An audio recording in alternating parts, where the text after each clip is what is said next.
us your insights on this. I know that you've been working on this for some time at an international level, so it will be really interesting to hear your thoughts on this, and we look forward to your presentation, please.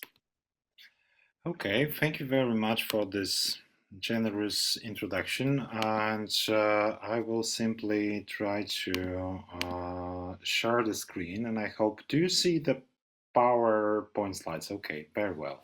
Thank you very much. So, yeah, I think that I'm a researcher located beyond the scope of common English language daily conversation. So I will bring some different views to the table, and as I'm a philosopher of higher education as well, not higher education researchers, I'm putting this hat today because I was asked to respond to a topic that I would say rarely visit consciously myself. I experience it, the consequences of internationalization of universities. I lived in the internationalized global research system, but I don't write about internationalization, so I'm I would say, double foreigner to this conversation and table, but I would like to offer you some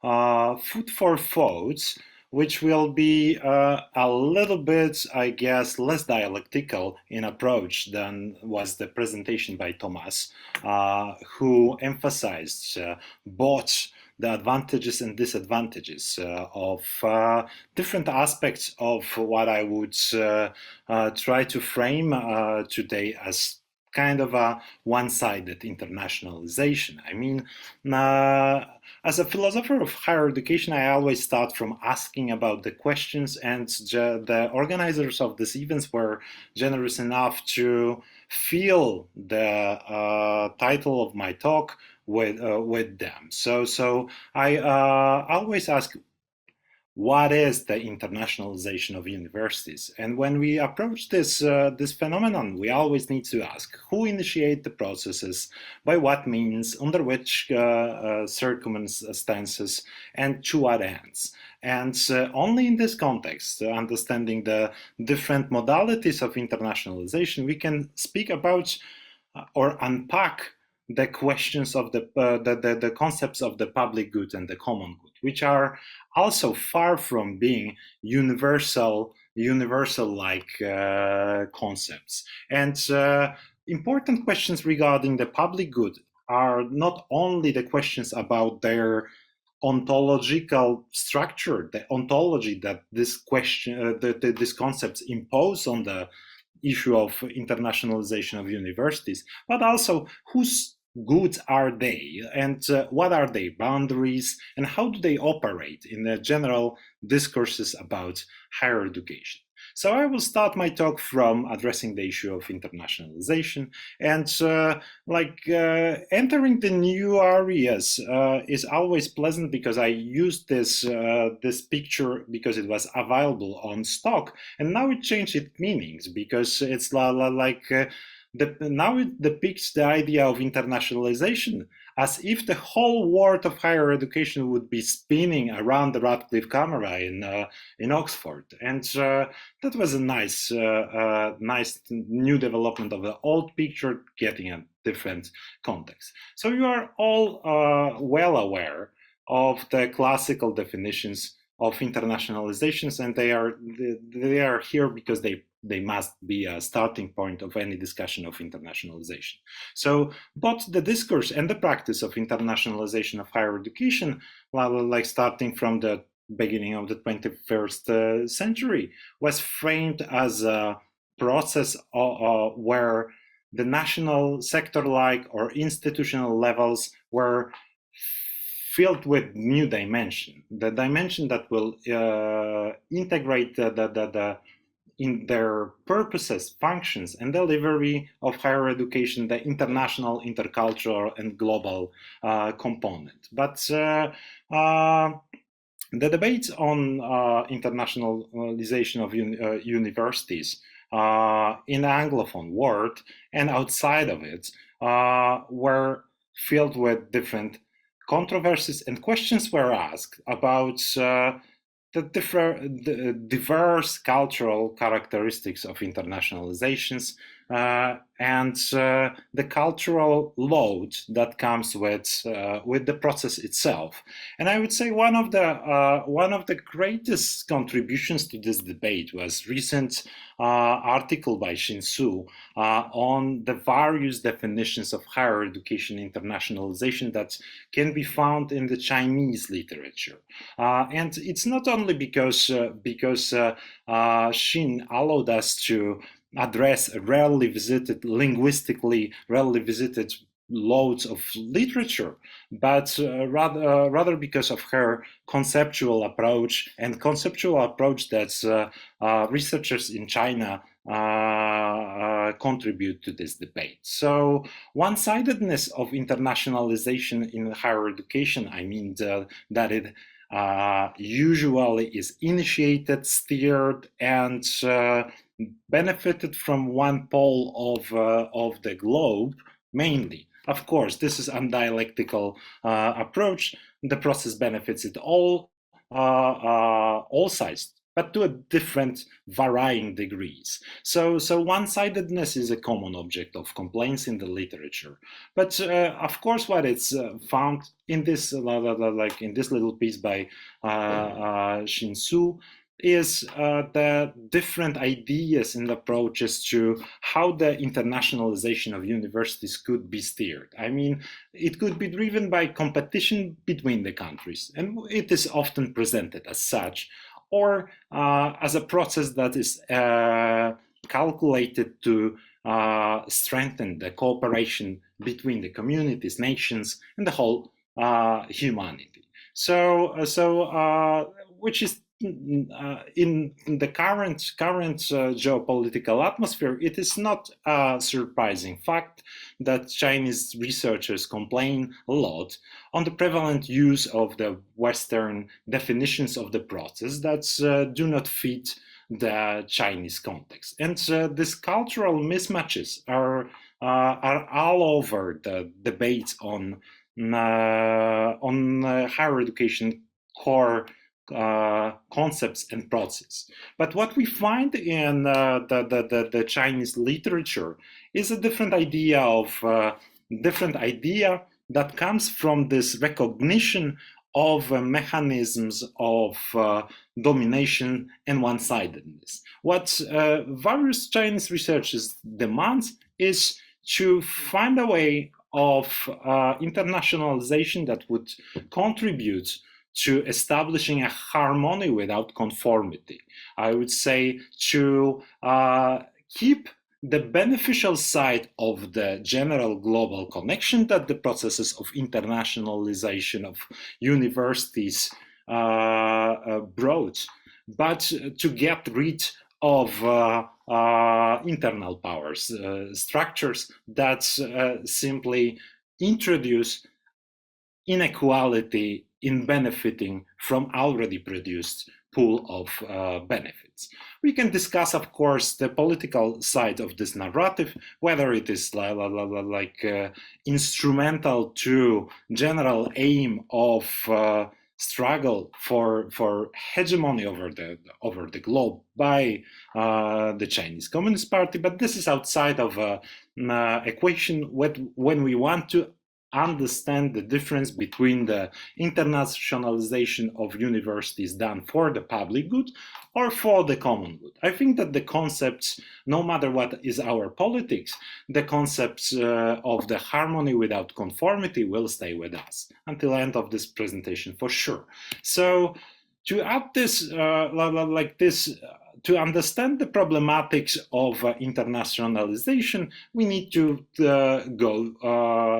take some stylized, idealized binarities. They are always harmful for the complexity of reality, I understand that, but to understand the general background for what kind of outcomes, different outcomes, internationalization is producing without this harmonization that Chinese researchers demand, we need to look at the process using this binarity between the central systems and the peripheries, because this is the main, I would say, division that allows us to see the inequality in distribution of benefits.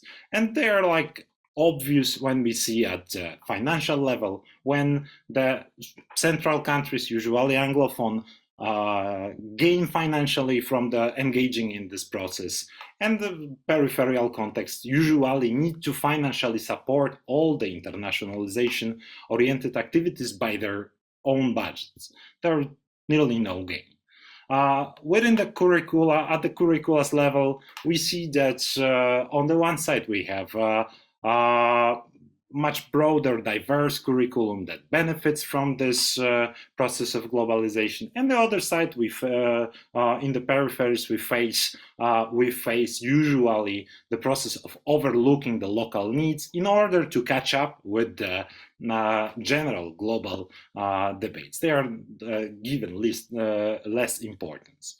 On the level of collaboration, it is the central countries that set the terms. And because of the lack of financial resources, usually peripheral partners get asymmetrical position within the different sets of collaborations.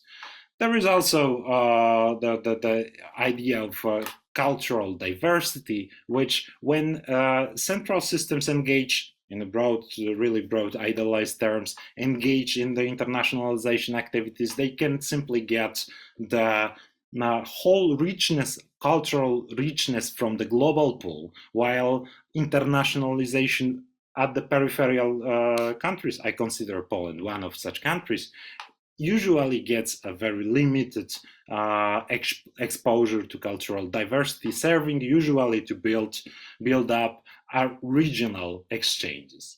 There is also internationalization of the assessment, which is a horrible and nasty global rankings emergence that you probably spoils the atmosphere both in the centers and in the peripheries, but at the same time contribute to construction of a divided and asymmetrical global positionality between universities.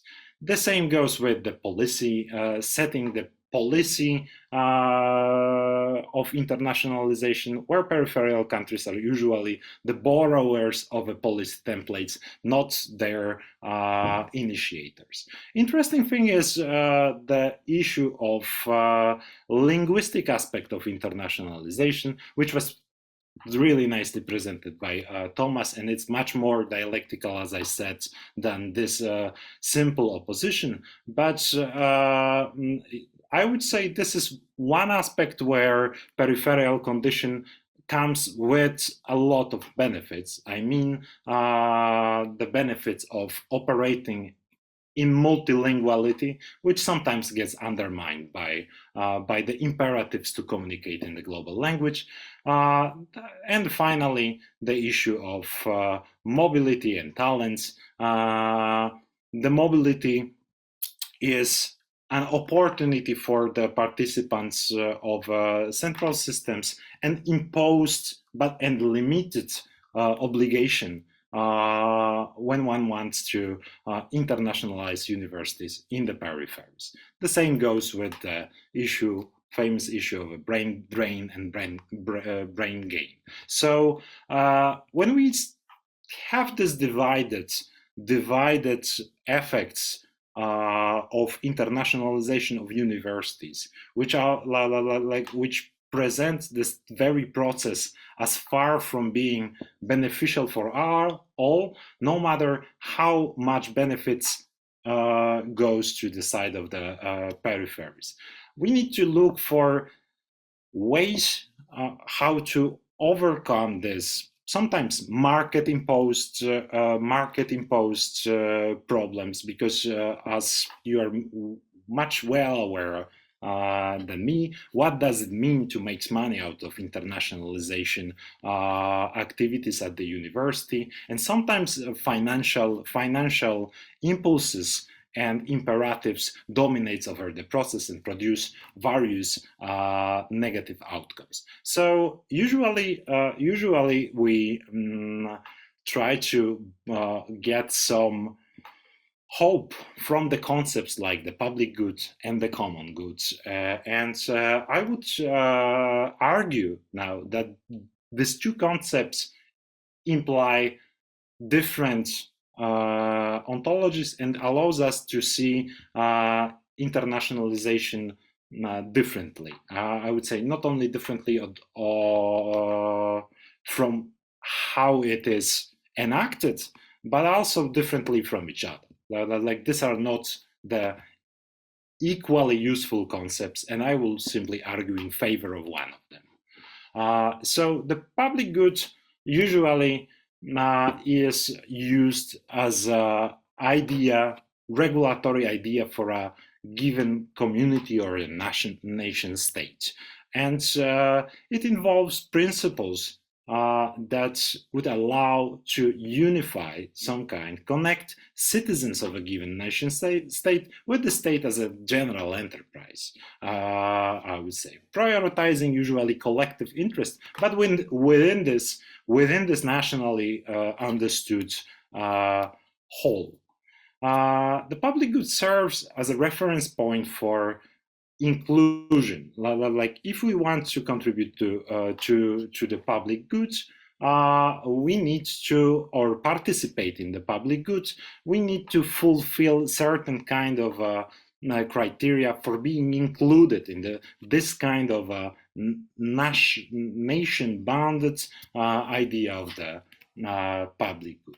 And the higher education role in the public good is to contribute to the general social well-being from a long-term generational perspective, but at the same time understood within this nation-state-oriented confines. And participation in the public good, somehow, as I understand it, is connected with especially citizenship and for this reason, the process of how it contributes to the integration of community is somehow disbalanced. So the common good, I would argue, is based on a different ontology, as the idea of organic wholeness and the role of the primary relationships is inscribed in the very concept, I would say. And actions regulated within this kind of organic wholeness, the common good as such, are regulated by normative ideals like solidarity, global cooperation, equality, idea of humanity, the broadest concepts that we can find. They usually fulfill the criteria of being able to be understood as the common good. And the common good as a concept aims at stabilizing harmonious relationships between communities and nations or within humanity. So this is, I would argue, a concept from a different order. And now for this reason, while when we address higher education through these lenses, we usually emphasize general collective, societal, relational, and environmental benefits. And in the presentation by Hilary Briefa, there were like this process that are like essential for internationalized education, the orientation towards general, collective, societal, relational, and environmental benefits. So the common good fosters global commonality and also within such understood higher education. So summing this up, because I wanted to fit into 20 minutes, summing this up, how these ideas may apply to the process of internationalization of universities and whether we can find any hope to frame the process differently. So internationalization of universities as the public good is, I would say, would be understood as nation-state centered, but serving the process of either benefiting a nationally confined economy or nationally confined process of modernization through internationalization of universities. It is a limited process. It is prone to this one-sidedness that I mentioned, and its spin-offs, effects of disharmony of relations between the centers and peripheries. It's prone to that. It's also based on unequal inclusion due to the national borders, visa regimes, and other barriers like language, and is based on the high costs of inclusion. In contrast, the idea of internationalization as the common good leans towards the harmony without conformity. It allows us to think about internationalization as a process of supporting of the expansion of material conditions for horizontal collaboration, participation in science and higher education. And this kind of the process would be based, because really not very large population of countries practice this kind of mode of internationalization, unfortunately. It would be based on the principles of solidarity and equality, where a stronger position means higher responsibility towards realization of the common good, not the higher gain from the process of internationalization. And recently, a few days ago, Simon Marginson contributed a nice column to University World News on how to go beyond geopolitical narcissism in internationalization of universities. And I'm quoting him for at the end of this presentation because he, not me,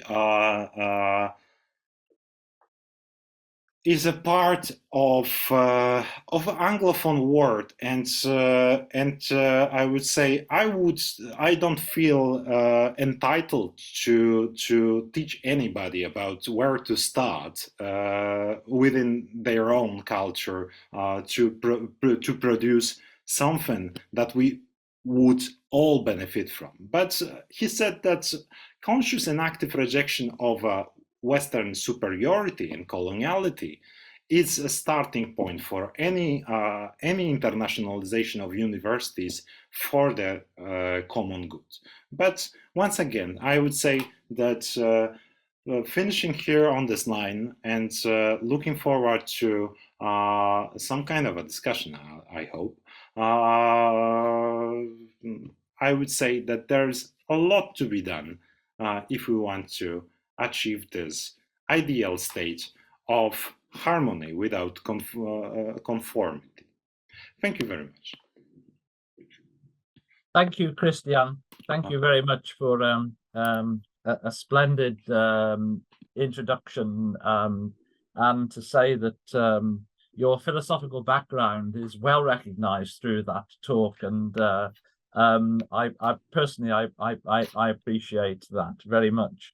I do like the harmony without conformity. I think that has a lot to be said for it, and I must say that you know, with regard to solidarity, Poland is particularly well known, of course, for its concepts and practices of solidarity through the work of Lech Walesa, for example, which was world recognized and renowned in terms of actions and practice. So yeah, I very much enjoyed your talk, and certainly I can recognize a lot of what you were saying in there, and can see the concerns that there are with regard to concepts of public good versus the common good. But I don't want to take the floor completely here, although I could go on discussing this, I'm sure, for some time with you. But I'd like to ask other participants if they have questions, or Phil, whether you have questions via the chat. There was a point, I'm not sure if it's a question really, it came through a few different messages, so I tried to summarize it as best I can, Krystian. I'm sorry I haven't done it justice, but it's about this really important notion of one-sided internationalisation, which was coming across as, if we wrapped it up as, say, ends, ways and means, it really helps us to test our conceptions of what internationalisation is actually for.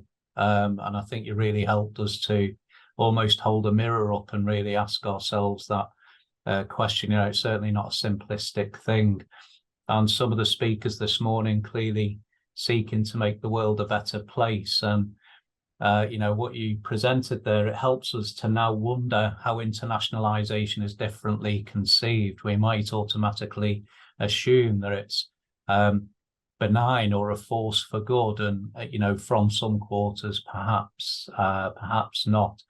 There is perhaps a more substantive question from Dejuan, which is regarding to the current dilemma or challenges that Chinese researchers are confronting when they use Western theories to analyze research questions based on the Chinese context. So like you mentioned, there was perhaps some wonder there on if you had any thoughts about the application of Oriental theories, because there are also some difficulties in existence there, such as authority and recognition and language barriers of those Oriental theories in a global context. Sorry, I know it's quite a long rambling series of points there, Krystian. Sorry about that.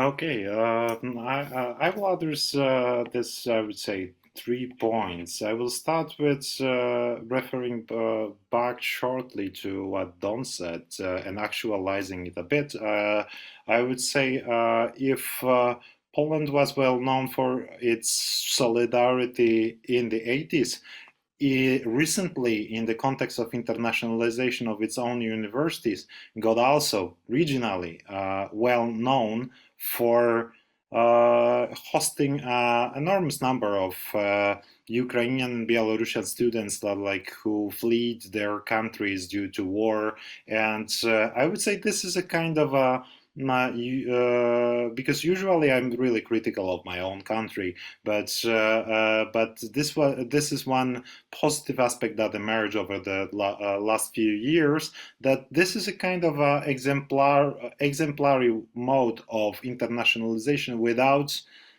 imposition and without a financial gain on it, because all the students were granted mostly for fee-free positions, and the same went for the researchers who fled the Ukraine during the war. So there is something in solidarity and practicing it in in the space of internationalization that Poland has to offer. So I would say it's not only the issue of the history in the past. As for the other questions, I would say the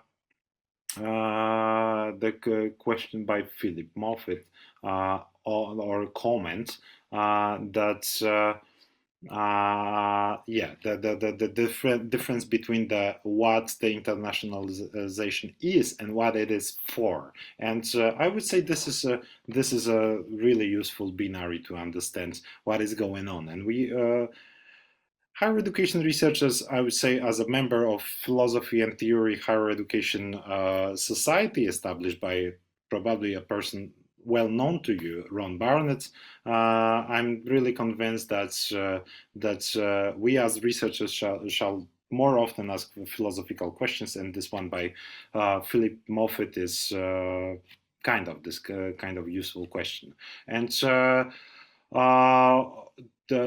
my thoughts about application of Oriental theories, if I mean like theories that coming from the East and barriers that exist. I would say this is like a important question, and I would say that the ongoing process of awakening of social sciences and humanities in China, awakening from both the liberal Western-driven dogmatism, and on the other side, some kind of Marxist-Leninist dogmatism, is something that we not only are experiencing nowadays, and something that we really need to look into, because I would say eastern part of the globe has much bigger, much wider repertoire of concepts that would contribute to ideas of harmony without conformity. I would say that the communal ontologies that they could share and contribute to the debates on various aspects of our social life, with some reservations, of course. Yeah, thank you very much. Thank you, Krystian. Thank you for addressing those points and questions, and thanks so much again for your excellent presentation to round off this morning's event. And just for me to say, I would also like to, at the end of this morning's event, I'd like to thank Phil Moffat for moderating and for making sure that everything was in order behind the scenes. So thank you for that, Phil. I'd like to thank Rebecca, who was responsible for the infrastructure and making sure that everything went to plan. Thank you, Rebecca. And to Dee, who publicized the event and made sure that we were all aware of what was happening and that we were able to register. I'd also like to thank Jan, who's unfortunately had to leave us for another meeting, but to thank Jan for supporting the CIC 2023 events, and of course to thank the keynotes, to Krystian and to Samir for the keynotes today, for excellent presentations and insights, and to thank all of our presenters for this morning who've given brilliant talks about the research that is happening and showing us the sorts of ranges of things that are happening across the department and in different contexts, which are absolutely fascinating. And also to thank everyone for coming along and for taking part and for being involved and for being our participants. And I can say that you've behaved yourselves very, very well. So thank you for that, and thank you for coming along. So can I say thank you to everyone, and I hope that you'll also be able to come along to Thursday's event. If you'd like to be able to do that, please do. You'd all be very, very welcome, and you'll see another range of insights and see another range of activities that are going on internationally, and to gain other perspectives. So I look forward to seeing you again on Thursday, if you can manage that, and to say that I hope that the rest of your day or evening or night is very comfortable. Thank you for coming along, and thanks for your company.